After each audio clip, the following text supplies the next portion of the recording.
이제 하나님의 말씀 함께 하지요. 오늘 부활주일입니다. 이 부활주일은 기독교에서 가장 중요하게 여기는 주일이지요. 예수님이 탄생한 성탄절과 함께 가장 중요한 절기가 부활주일입니다. 오늘은 예수님의 부활이 주는 그 은혜와 축복을 나누겠어요. 한마디로 말하면 예수님의 부활은 모든 것에 소망이 된다, 그런 뜻입니다. 영국에 유명한 이 생스터라고 하는 목사님이 계셨는데, 이분이 온몸에 전신마비가 왔어요. 말도 제대로 잘 못하고 항상 누워서 생활을 하게 됐는데, 오늘같이 부활주일을 맞이했습니다. 그래서 야, 오늘이 부활주일이구나, 예수가 부활하셨어, 이렇게 크게 외쳐보고 싶은데 목소리가 나오지를 않는 거예요. 나를 구원해 주신 주님이 그 부활하신 날이기 때문에 너무나 감격스러워서 예수가 부활하셨다, 예수가 부활하셨다, 이렇게 소리를 외치고 싶었지만 말이 나오지를 않습니다. 아주 작은 소리도 겨우 나오는 거예요. 이 사실을 자기 딸에게 말하면서 이런 말을 덧붙였다고 해요. 사실은 내가 말이 안 나와서 답답한 것보다 목소리가 나오는데도 예수가 부활하셨다, 이 말을 하지 않는 사람들이 많다는 것 때문에 더 답답하다, 이런 말을 덧붙였다는 거지요. 오늘 우리 중에 목소리가 안 나오는 분 계시나요? 우리는 목소리가 다 나오기 때문에 대답을 안 했죠. 네, 그러면 우리 한번 외쳐보겠습니다. 예수님이 부활하셨다. 예수님이 부활하셨다. 예수님이 부활하셨다. 예수님이 부활하셨다. 네, 아멘입니다. 예수님은 부활하셨습니다. 예수님이 부활했다는 것은요, 우리에게 큰 축복입니다. 예수의 부활은 모든 것의 소망입니다. 그러면 왜 예수님의 부활이 우리에게는 모든 것의 소망이고 축복일까요? 성경에 보게 되면 예수가 부활의 첫 열매라고 말씀하고 있죠. 열매는 정상적인 나무라고 한다면 때가 되면 열리는 것이 열매입니다. 예수님이 첫 번 열매가 되셨기 때문에 우리들도 이제 때가 되면 열매를 맺게 된다는 거예요. 그래서 우리의 부활 신앙은 예수님만 부활이 아니라 우리들도 부활한다, 부활의 열매가 우리도 되어진다, 그런 뜻이지요. 그래서 이 부활은 바로 우리에게 있어서 동일하게 죽음 이후에도 다시 부활되어지는, 천국에서 영원히 살게 되는 그런 믿음을 우리에게 안겨주는 것입니다. 그런데 요즘에는 이 부활 신앙이 순환을 당하고 있어요. 성경에서는 부활의 실제적인 사실을 말씀하고 있는데 사람들이 교회는 나오면서 부활은 믿으려고 하지 않습니다. 요즘같이 이 대명천지의 과학이 발달된 시대에 부활이라고 하는 이 말이 정말 먹혀 들어가겠느냐? 그건 요즘 시대의 부활은 어울리지 않습니다. 부활은 그냥 성경에 있는 이야기이지 이게 뭐 중요하냐? 오히려 요즘 시대의 부활을 이야기하면 좀 시대에 안 맞는 목사님입니다.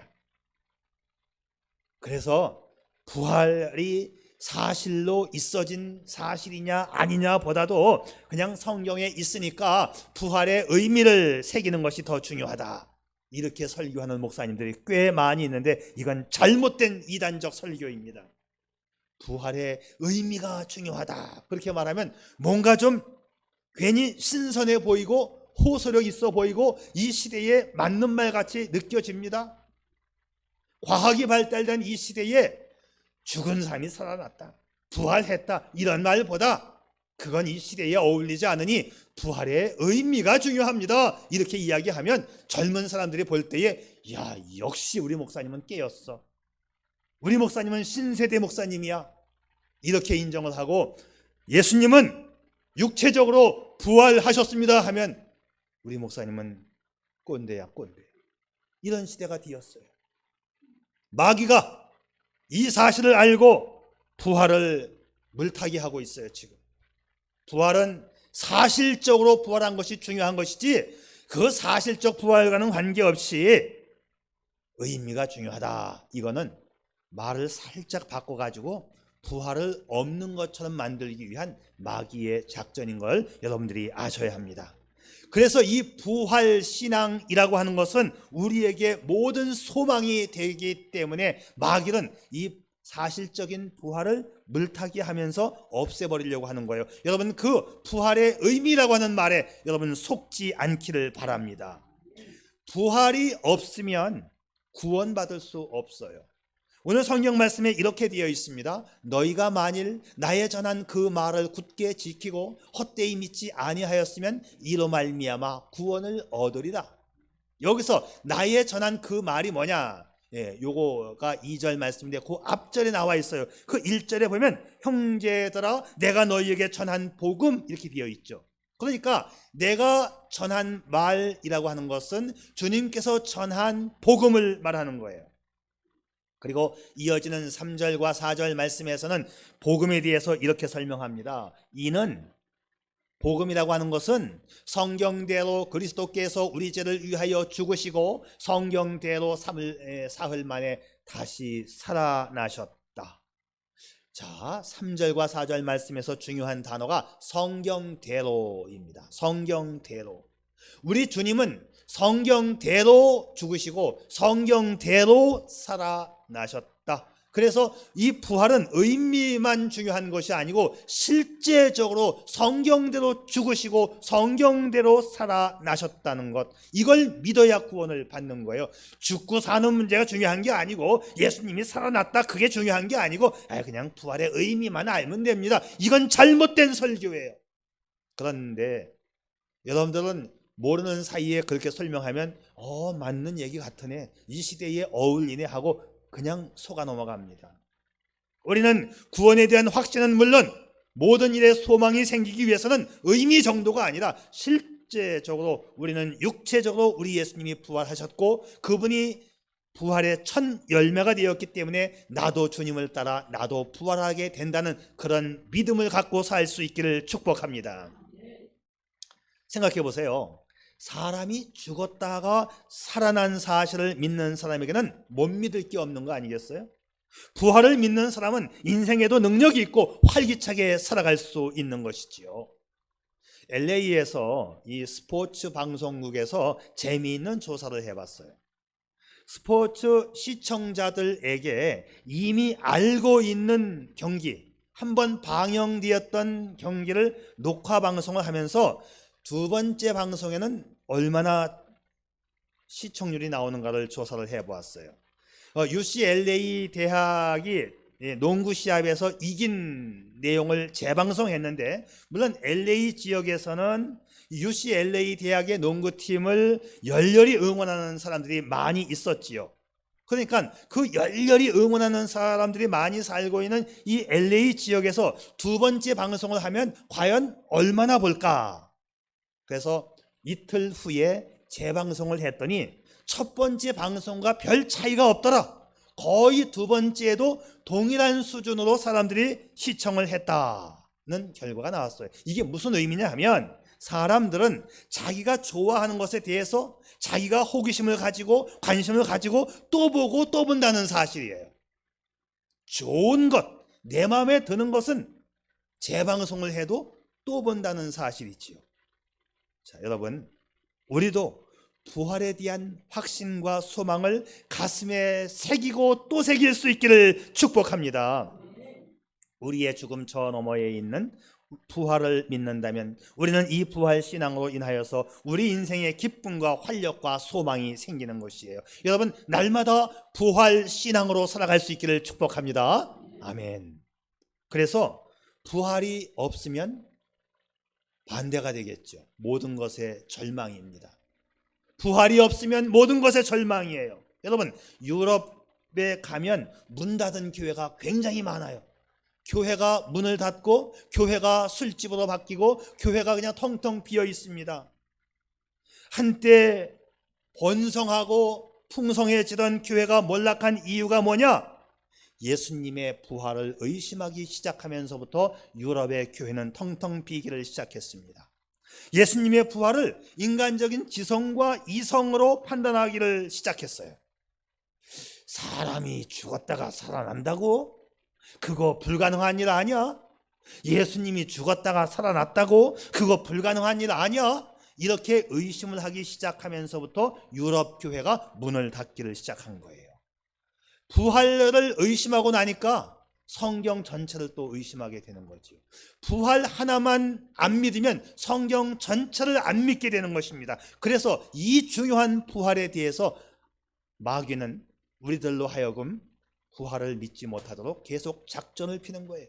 그래서 부활이 그게 뭐 중요한 게 아니고 부활의 의미가 중요하다니까. 얼뜻 들으면 그럴듯해요. 그런데 이것은 사탄의 장난입니다. 예수님의 부활은 성경에서 증명을 해야 되고 성경에서 증명된 그 부활은 우리가 믿음으로 수용해야 되는 거예요. 뭐 이 부활이 과학적으로 가능하냐? 이렇게 의문을 던지기 시작하면 모든 것이 다 무너져 버리는 것입니다. 사탄은 그걸 알기 때문에 젊은이들에게, 지성인들에게 생각해봐라. 사람이 죽었다가 사는 게 과연 가능하겠냐? 그래서 부활은 있을 수가 없는 거다. 이건 사기다. 그러면서 서서히 부활을 의심하기 시작했고, 그러다 보니까 성경 전체가 의심되어지고, 그러다 보니까 교회가 문을 닫게 되고 주님에게서 떠나가게 되는 것이지요. 그런데 이렇게 부활에 대해서 의심하도록 결론을 내리는데 선동을 하고 앞장섰던 사람들이 굉장히 많이 있었어요. 그 중에 한 사람을 제가 소개할게요. 아마 여러분들이 깜짝 놀랄지도 모르는데, 혹시 여러분들 알버트 슈바이처 박사를 아시나요? 슈바이처를 들어보거나 안다는 분 한번 손 들어보세요. 슈바이처. 네, 손 내려주세요. 감사합니다. 네, 오늘은 제가 슈바이처 이야기를 좀 해보려고 해요. 자, 이분이 세상적으로 굉장히 유명한 분이기 때문에 이분이 말하는 것에 대해서는 엄청난 파급 효과를 미치게 됩니다. 그런데 문제는 뭐냐면 이분이 예수님의 죽으심과 부활이 아무런 의미 없는 사건으로 만들었다고 하는 사실이에요. 많은 분들이 처음 듣는 분들도 오늘 계실 거예요. 자, 우선은 슈바이처가 어떤 사람인가 우리가 다 아는데 한번 확인을 해보지요. 자, 알베르트 또는 알버트라고 해도 돼요. 알버트 슈바이처 박사는 의학 박사이고 음악가입니다. 이 사람은 바하 음악의 전문가이고 피아노 오르간을 잘 연주를 했고 피아노 오르간 전문 수리가입니다. 그리고 아프리카에 선교사로 나갔고 그래서 적도의 성자, 아프리카의 성자라고 불렀어요. 또 이 사람은 신학 박사 학위도 받았습니다. 그리고 노벨 평화상까지 받았던 사람이에요. 이 사람의 이력이 이렇게 화려합니다. 그러니까 정말 세상적으로는 정말 좋은 일을 참 많이 했던 이 사람. 자, 이 사람이 간호사 훈련을 받은 자기 아내 헬레네와 함께 자기의 전 재산을 털어서 아프리카 가봉에 가서 병원을 세우고 평생 의료 봉사를 하게 됩니다. 지금도 슈바이처가 세운 이 병원은 가봉에 가면 슈바이처 평화기념병원으로 존속되고 있어요. 이렇게 나무랄 데 없는 이분이 예수님의 죽음에 대해서 부정적인 눈을 보게끔 열어준 사람이에요. 근데 많은 분들이 몰라요. 그래서 목사님들 가운데에도 신학 박사인 슈바이처 박사가 아프리카에 가서 선교를 했다고 이렇게 설교에 사용하는, 예화로 사용하는 목사님들도 종종 있습니다. 아마 혹시나 여러분들 가운데서 처음 들으시는 분들은 이제 헷갈릴 거예요. 이게 뭐가 맞는 건가? 아니, 아프리카에 선교사로 나갔던 슈바이처 박사를 왜 오늘 반석교회 이대한 목사님은 그 슈바이처 박사가 예수님의 죽음에 대해서 의미 없는 죽음으로 만들었다라고 말을 하지? 자, 제가 영어로 써놓은 부분을 보세요. The Mystery of the Kingdom of God. 하나님 나라의 신비, 하나님 나라의 비밀이라고 하는 책. 원래는 독일어로 썼는데 영어로는 이렇게 번역을 했어요. Mystery of the Kingdom of God. 자, 제가 영어로 된 것을 읽었습니다. 이 책을. 근데 문제는 뭐냐면 이 책을 읽은 사람이 많지 않다는 거죠.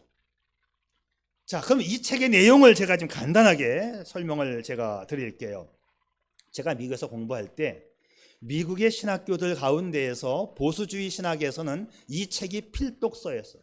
무조건 다 읽어야 돼요. 저도 이 책을 필독서로 다 읽었어요. 그러면 이 책, 하나님 나라의 비밀, 하나님 나라의 신비, 과연 무슨 내용일까? 자, 이 책에 보게 되면, 슈바이처가 쓴 이 책에 보게 되면, 이 논문에 보게 되면 예수님 시대 때, 예수님 당시 때에 세상에 종말이 올 것으로 예수님이 생각을 했는데, 아니 한 해 두 해 30년이 지나가도 세상에 종말이 안 오는 거예요.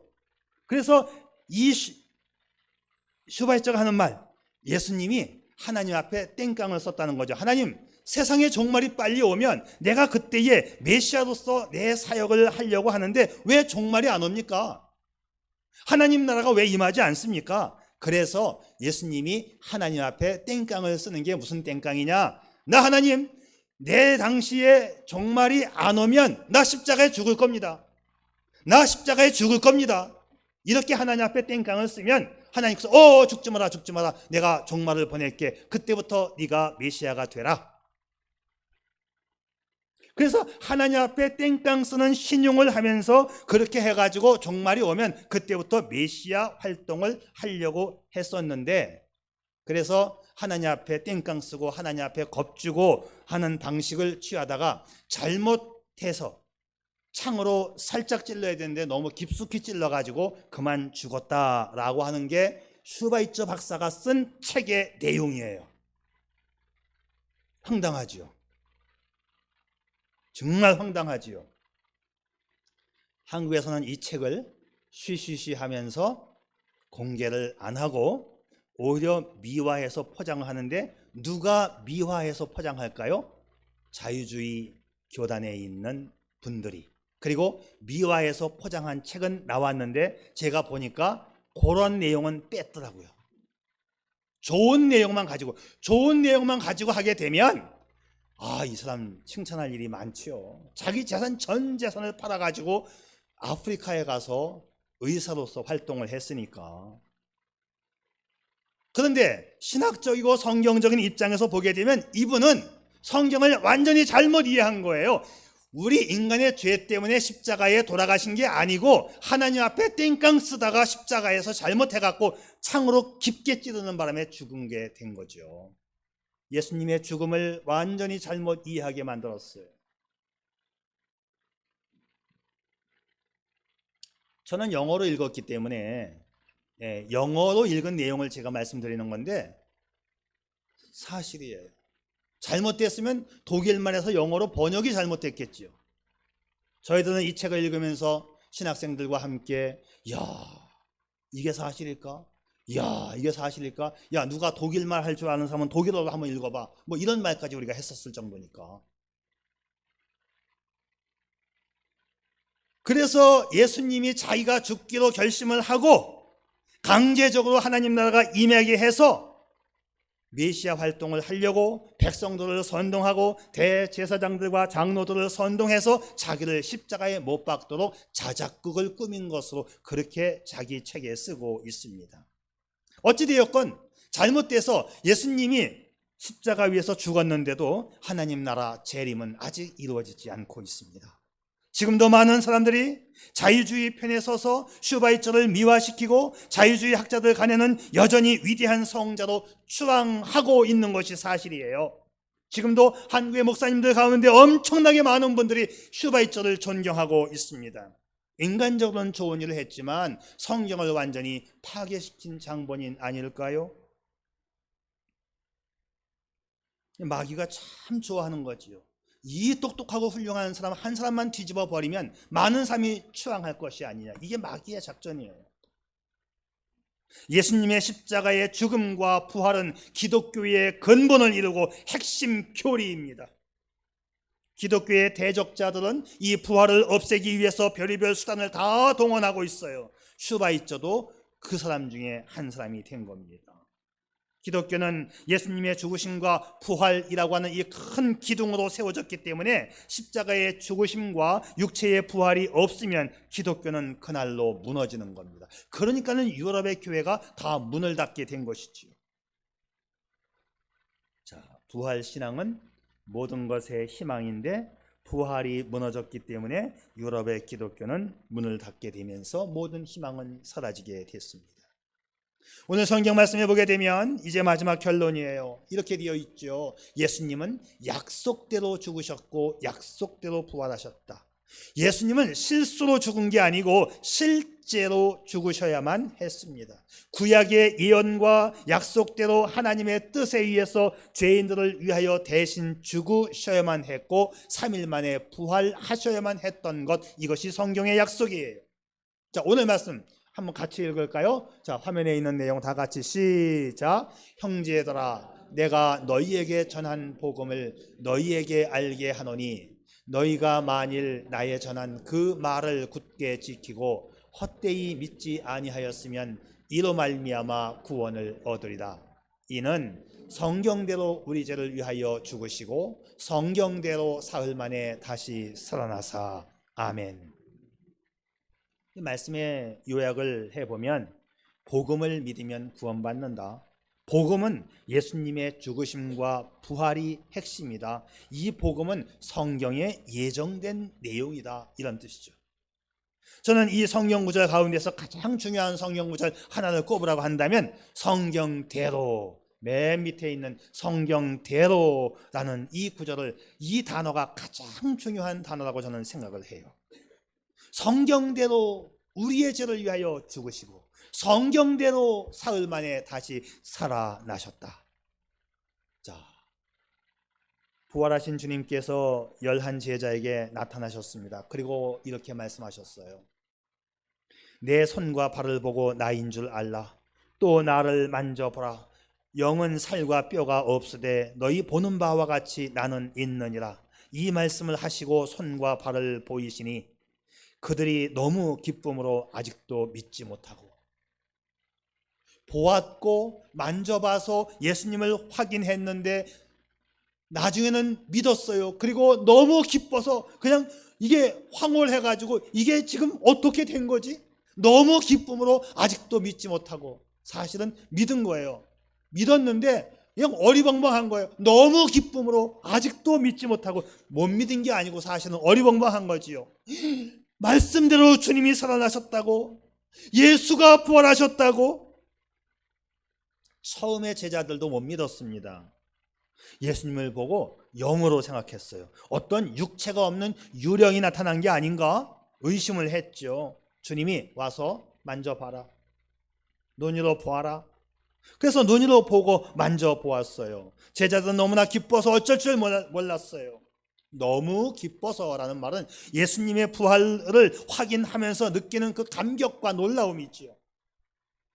오늘 우리는 고린도전서 15장 전반부 1절부터 4절만 읽었지만 쭉 집에 가셔가지고 더 읽어보세요. 500여 형제에게 보이셨다, 이런 단어가 나와요. 500여 형제에게 부활하신 주님이 나타나셔서 보여주셨다. 왜 500여 명이라는 말을 썼을까요? 거기에 한두 명이 봤으면 니들 짜고 한다, 거짓말이다, 거짓말. 500명이 본 건 짜고 할 수가 없는 거예요. 500명이 봤으면. 그래서 이들은 말씀대로 진짜 살아나셨구나. 그때 당시에 예수님의 부활을 거짓말로 사기치는 거라고 하면서 많은 사람들이, 특별히 로마 당국에서는 예수님의 부활을 무마시키기 위해서 얼마나 노력을 많이 했어요. 예수님의 부활을 거짓말로 만드는 것은 단 한 가지만 있으면 돼요. 뭐만 있으면 되냐? 예수님의 죽은 시체만 갖다 놓고, 여기 있잖아, 시체가 여기 있잖아, 이것만 보여주면 거짓말이 들통이 나는 거예요. 그런데 2000년이 지난 지금까지 예수님의 무덤만 있지 빈 무덤이고, 그때나 지금이나 시체를 발견하지 못했다는 것이 역사 기록에 있다는 거 아닙니까? 이거는 여러분이 이대한 목사의 말을 믿거나 말거나 여러분이 도서관에 가서 책을 한번 찾아보고 이스라엘 역사를 한번 추적해 보세요. 왠지 모르게 예수님의 시체는 무덤에서 3일 후에 없어진 것으로 역사가들도 기록하고 있습니다. 할렐루야. 이 사실, 부활의 사실을 확인한 제자들이 너무나 기뻤어요. 여러분, 행복한 사람은 그 공통점이 기쁨이지요. 그들은 돈이 많거나 명예가 있는 것이 아니라 예수가 부활했다고 하는 하나님의 말씀을 확인하는 순간 평강이 있고 기쁨이 넘쳤어요. 평강은 약속대로 주님의 죽으심과 부활을 믿는 성도에게만 허락되는 것입니다. 제자들의 기쁨은 예수님의 부활이 가져다 준 큰 선물이었지요. 인생의 기쁨의 원동력이 되었던 거예요. 그래서 부활은 모든 것의 소망이 됩니다. 여러분, 예수의 부활, 이 부활 신앙, 부활 믿음을 가지고 세상을 살아간다면 다시 사신 주님이 나와 함께 하시니 얼마나 능력 있고 얼마나 소망 있고 얼마나 활기찬 삶을 살 수 있겠어요. 기독교는 단순히 종교가 아니고 정말 살아계신 주님을 믿는 믿음의 길, 진리의 길입니다. 위험이 없이는 기쁨도 없지요. 우리 주님은 죽음의 문을 지나 부활의 기쁨을 얻어냈습니다. 위로부터 오는 기쁨을 우리에게 선사했어요. 맥쿠리라고 하는 분이 시를 하나 썼는데 제가 시를 하나 읽어드리고 말씀을 마칩니다. 꽃이 봄을 기다리듯 별이 아침을 기다리듯 노란 옥수수가 여름을 기다리듯 나사로가 감미롭고 깊은 꿈에서 그를 깨울 예수님의 목소리를 기다리듯 성스러운 성도의 죽음은 부활을 기다리고 있는 것이다. 아멘. 사도들은 예수님의 부활을 눈으로 보았고 손으로 만져보았기 때문에 확신할 수가 있었습니다. 부활을 확신하고 나니까 모든 것에 소망과 기쁨이 생겼지요. 그들은 기꺼이 순교하면서까지 복음을 전할 정도였습니다. 우리 장로님이 기도하실 때에 카타콤이라고 하는 지하 동굴에서 300년 동안을 살았다.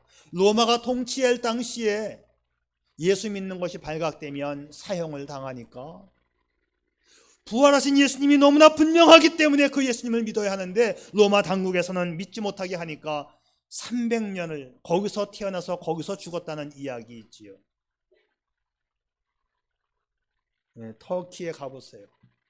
지하 10층 이하로 내려가는 그들의 지하 아파트가 아직까지도 보존되어 있어요.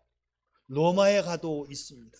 거기에서 장사 지내서 뼈가 그냥 그대로 있고 살았던 삶의 터전과 흔적이 지하 10층 땅굴 속에 그들이 예수를 믿으면서 살았던 카타콤이라고 하는 지하 생활 터전, 예배당, 그 지하 땅 속에 있어요. 왜? 예수님이 부활을 하셨기 때문에. 이것이 사실이었기 때문에 그들은 그 예수님을 믿었던 것입니다. 그리고 2000년이 지난 지금까지 수많은 사람들이 부활을 거짓말로 만들어 보려고 기독교를 파괴해 보려고 갖은 수작을 다 썼지만 훌륭한 슈바이처 박사를 통해서 이상한 논문을 쓰게 했지만 먹혀 들어가지 않는 겁니다. 왜? 지금도 살아계신 하나님이 성령으로 계시기 때문이지요. 살아계신 성도 여러분, 우리도 예수 그리스도의 부활을 믿고 그 감격으로 기쁨과 능력과 소망의 삶을 살아가시기를 축복합니다. 아멘. 기도하지요. 예수 그리스도의 부활은 믿음으로만 이 부활을 수용할 수 있고 믿음으로만 이 부활의 능력을 덧입을 수 있고 믿음으로만 부활의 기쁨을 누릴 수 있는 것입니다. 처음엔 제자들도 부활에 대하여 의심했었지요. 그러나 주님께서 부활하신 것을 눈으로 피부로 확인한 후에는 거침없이 믿음으로 돌진했습니다. 순교하는 현장에서도 제자들은 예수님의 부활을 부인하지 않았습니다. 이것이 부활의 능력입니다. 제자들이 확인하고 우리에게 물려준 이 부활의 신앙이지요. 부활 신앙은 우리를 더 한층 변화된 신앙으로 죽음을 넘어선 증인의 삶으로 그리고 인생 모든 소망을 간직한 능력 있는 성도로 인도해 줄 것입니다. 부디 오늘만 부활 신앙을 다짐하는 것이 아닌 주님 오시는 날까지 부활 신앙으로 승리하고 복된 인생을 이어가는 여러분이기를 축복합니다. 아멘. 네, 오늘 부활